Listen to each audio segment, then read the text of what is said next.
আজকের আমার নিবেদন কবিগুরু রবীন্দ্রনাথ ঠাকুরের লেখা কবিতা পথিক। আমি পথিক, পথ আমারে সাথী, দিন সে কাটায় গুনে গুনে বিশ্বলোকের চরণধ্বনি। তারার আলোয় গায় সে সারা বাতি। কত যুগের রথের রেখা বক্ষে তাহার আঁকে লেখা, কত কালের ক্লান্ত আশা ঘুমায় তাহার ধুলায় আঁচল বাতি। বাহির হলেম কবে সে নাই মনে, যাত্রা আমার চলার বাঁকে। এই পথেরই বাঁকে বাঁকে নতুন হলো প্রতি ক্ষণে ক্ষণে।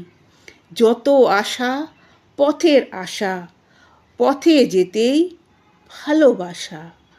পথে চলার নিত্য রসে দিনে দিনে জীবন ওঠে মাটি।